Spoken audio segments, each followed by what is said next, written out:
Hello बच्चों, यह है क्लास नंबर 6 अध्याय 1 वास्तविक संख्या। आज हम लोग सीखेंगे एलसीएम पर आधारित शाब्दिक प्रश्न यानी कि word problems based on LCM, है ना। क्लास नंबर 4 में, क्लास नंबर 5 में हम लोगों ने क्या सीखा था? एचसीएफ पर आधारित शाब्दिक प्रश्न। अगर आप चाहो तो क्लास नंबर 4 और क्लास नंबर 5 वाला वीडियो देख सकते हो। बहुत ही इंपॉर्टेंट क्वेश्चन है वो सारे के सारे, है ना।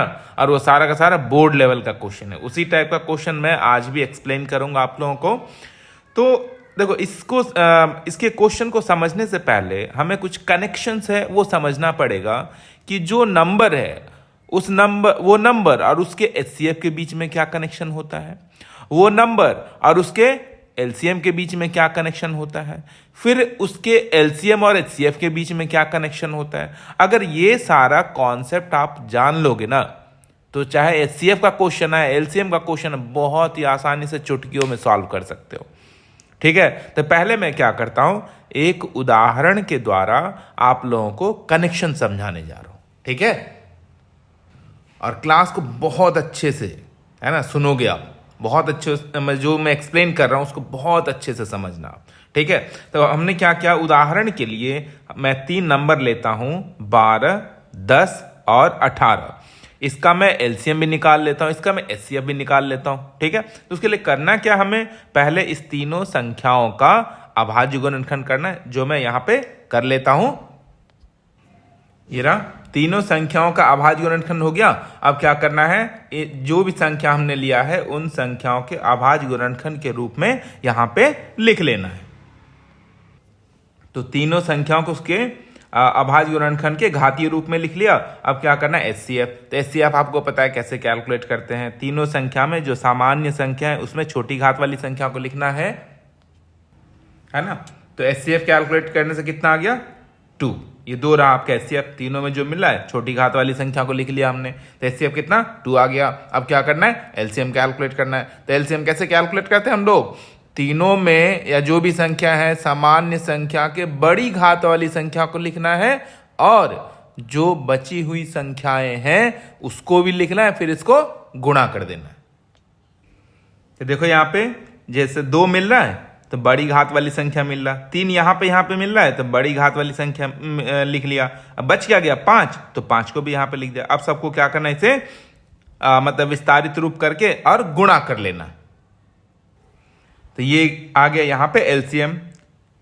2 की घात 2 मीन्स 4, 3 की घात 2 मीन्स 9, और ये 5 बच गया। तीनों को गुणा करने कितना आ गया, 180।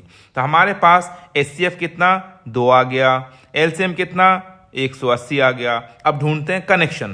पहला कनेक्शन ढूंढते हैं ये एचसीएफ और नंबर के बीच में। तो आप क्या देख रहे हो कि जो भी नंबर है ना, जिस नंबर का ये एचसीएफ है, ये तीनों के तीनों नंबर एचसीएफ से डिवाइड हो जाएगा, मतलब उसमें भाग लग जाएगा, शेषफल 0 होगा, 0।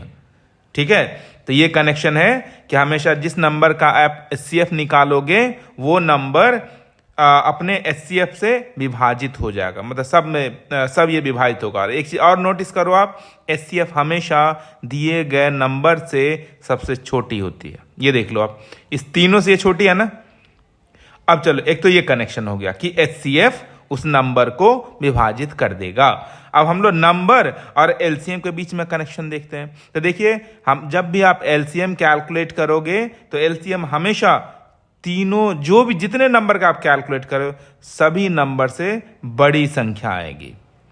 ठीक है, सभी आप कंपेयर कर सकते हो। तो देखो ये सबसे बड़ी है ना, तो हमेशा याद रखा एचसीएफ तीनों नंबर से छोटा होता है और एलसीएम तीनों नंबर से ये बड़ा होता है। और ये जो है ना, एलसीएम जो है ना, इस तीनों से विभाजित होगा, है ना। ये जो है इस तीनों से विभाजित होगा, मतलब इस तीनों से आप भाग करोगे इसको तो शेषफल 0 आएगा। तो यहां पे क्या हो रहा है, ये इसको विभाजित कर रहा है, मतलब एचसीएफ नंबर को विभाजित कर रहा है, और दूसरे में क्या देख रहे हैं हम लोग, ये नंबर एलसीएम को विभाजित कर रहा है। तो ये कनेक्शन है। ठीक है, और इसमें एक चीज और ध्यान देना, एचसीएफ हमेशा दिए गए नंबर से छोटी संख्या होती है। एलसीएम हमेशा दिए गए नंबर से बड़ी संख्या होती है। एक चीज और इंटरेस्टिंग, एचसीएफ और एलसीएम हमेशा क्या होगा, ये जो एलसीएम है ना एचसीएफ से विभाजित होता है। मतलब इस दोनों में भी कनेक्शन है, हमेशा जो एलसीएम होगा वो एचसीएफ से विभाजित होगा। ठीक है, तो मैं यहां पे 1 बाय 1 लिख देता हूं जो भी कनेक्शन मैंने बताया। तो मेरे बच्चों पहला कनेक्शन हम लोगों ने क्या ढूंढ लिया, दिए गए संख्या हमेशा, ये जो संख्या दे रखी है अपने एचसीएफ से पूर्णतः विभाजित होता है। यानी कि ये जो एचसीएफ है उससे ये तीनों के तीनों पूर्णतः विभाजित। तो पहला वाला आपको कनेक्शन समझ में आ गया कि दिए गए संख्या हमेशा अपने एचसीएफ से पूर्णतः विभाजित होता है। और एचसीएफ हमेशा दिए गए संख्याओं से छोटी होती है। अब आप कंपेयर कर सकते हो, जो एचसीएफ निकाला वो तीनों संख्याओं से छोटी है। ठीक है, और एलसीएम के बारे में बताया था। एलसीएम क्या होता है, जो भी संख्या, जिस संख्या का ये एलसीएम है वो एलसीएम उस संख्या से विभाजित होगा। इसलिए एलसीएम हमेशा दिए गए संख्याओं से विभाजित होता है। मतलब एलसीएम को ये संख्या सारा विभाजित कर देगी। नेक्स्ट क्या होता है, नेक्स्ट क्या है कि हमेशा एलसीएम दिए गए संख्याओं से बड़ी होती है। ये रहा, एलसीएम हमेशा दिए गए संख्याओं से बड़ी होती है। अब आप देख सकते हो एलसीएम है ना, हमेशा जिन संख्याओं का आप एलसीएम निकालोगे तो एलसीएम आपका हमेशा बड़ी संख्या ही आएगी। नेक्स्ट लास्ट कनेक्शन क्या है इस दोनों में, कि हमेशा एलसीएम एचसीएफ से विभाजित होती है।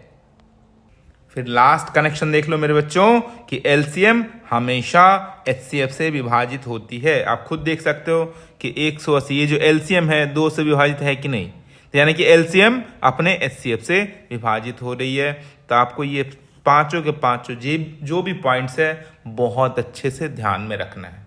अगर ये जान जाओगे ना आप तो एलसीएम एचसीएफ के कुछ भी क्वेश्चन कर सकते हो।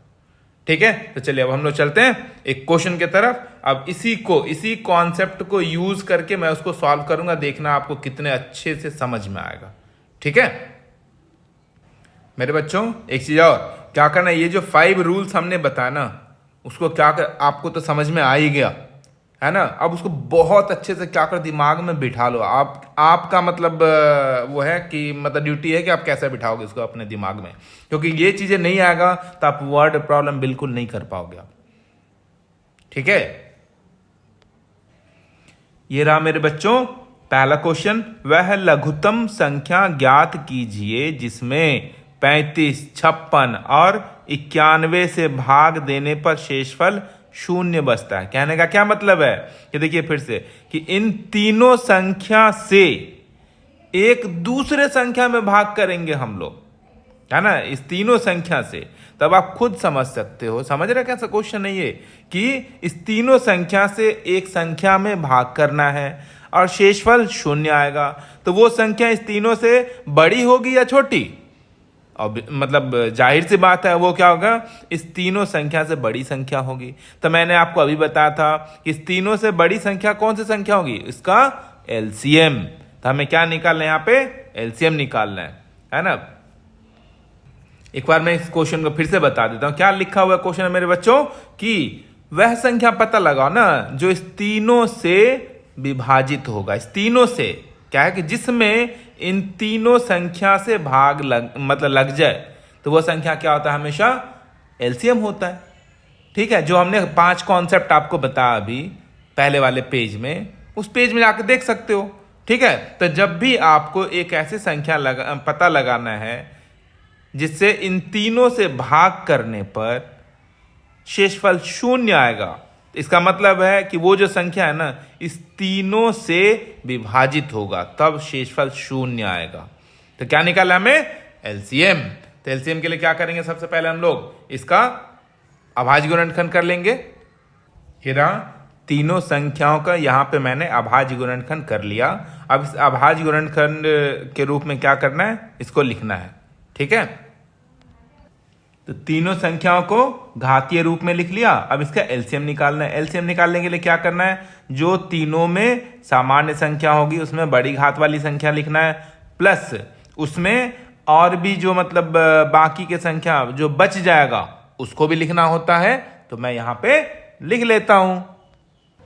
तीनों में क्या मिल रहा है, ये देखो तीनों में मिल रहा है 7। अब बाकी कुछ भी नहीं मिल रहा, तो बाकी के संख्याओं को भी यहां पे हमें लिखना है। तो यहां पे जो सामान्य संख्या है वो लिख लिया, और जो नहीं मिल रहा था वो भी लिख लिया। अब सबको क्या करना है, गुणा कर लेना है। तो ये आंसर आ गया मेरे बच्चों 3640 एलसीएम आ गया। ये वही संख्या है जिसको आप 35 से मतलब भाग करो इसमें, या 56 से भाग करो इसमें, या 91 से भाग करो इसमें, ये तीनों से विभाजित है। वही क्वेश्चन में भी वही पूछा है कि वो कौन सी संख्या है जो इस तीनों से विभाजित है, तो वो उसका एलसीएम होता है। तो एलसीएम पता चल गया, मतलब अगर आप भाग करोगे तो शेषफल कितना आएगा, 0 आएगा। कोई डाउट नहीं रहना चाहिए, ठीक है। चलिए अब इसी टाइप का क्या करता हूं मैं, एक नेक्स्ट क्वेश्चन, मतलब यही क्वेश्चन में कुछ मैं ऐड कर देता हूं। यहां पे शेषफल कितना बचा था, 0। अब मैं एक ऐसा क्वेश्चन लिखता हूं जिसमें कुछ ना कुछ शेषफल बचेगा। उसको कैसे करना है वो भी देख लो आप। ये रहा मेरे बच्चों दूसरा क्वेश्चन। सेम क्वेश्चन है, बस थोड़ा सा अंतर है ना। क्या अंतर है देख लो। यहां पे क्या है कि शेषफल क्या आना चाहिए, 0। मतलब इससे वो संख्या पूर्णतः विभाजित होना चाहिए, मतलब शेषफल 0 आना चाहिए। लेकिन यहां पे पूर्णतः विभाजित नहीं होगी संख्या, यहां पे शेषफल 7 बचना चाहिए, है ना। तो इसको कैसे सॉल्व करना है, सेम इसी के जैसे करना है, सेम ऐसे ही करना है। हमें शेषफल कितना चाहिए, 7 चाहिए ना। तो ये जो आपने एलसीएम कैलकुलेट किया है उसमें 7 हम लोग क्या करेंगे, प्लस कर लेंगे, ठीक है। बस इतना ही काम रहेगा, करना सेम इसी के जैसे कर लेना। लास्ट में क्या करना है वो मैं लिख देता हूं, बाकी सारा ऐसे ही चलेगा, ठीक है। तो क्या करना है, शेषफल 7 लाने के लिए इस संख्या में 7 हम जो एलसीएम हमने निकाला है उसमें 7 प्लस कर लेंगे, ठीक है। तो कैसे सॉल्व करना है आपको, ऊपर के जैसे हल करें तथा अंत में निम्नलिखित स्टेप लिखें। मतलब जिसको जैसे यहां पे सॉल्व किया ना, ये वाले प्लेस में आपको वो सारे मतलब चीजें यहां पे लिखना है। और लास्ट में क्या लिखना है कि अभिष्ट संख्या कितनी होनी चाहिए, बताता ना कि वो जो एलसीएम आएगा, एलसीएम में जितना हमें शेषफल चाहिए वो प्लस कर लीजिए।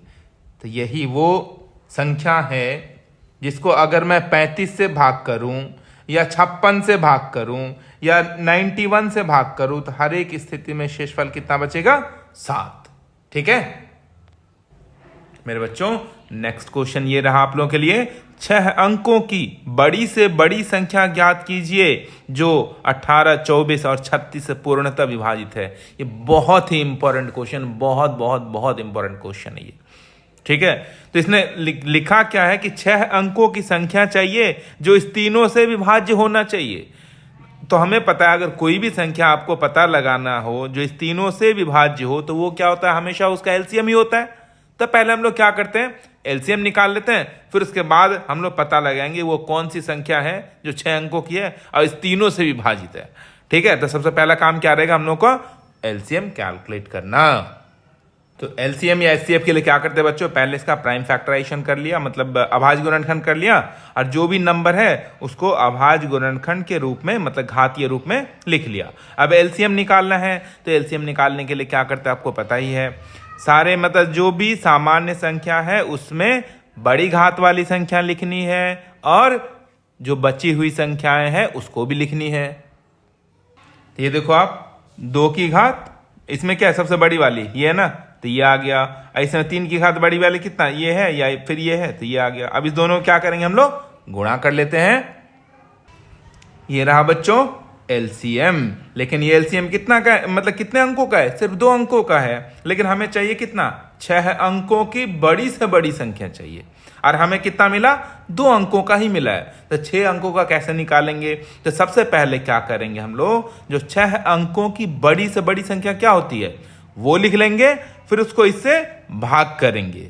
फिर उसके बाद बताता हूं कैसे करना है। ये रहा 6 अंकों की सबसे बड़ी संख्या।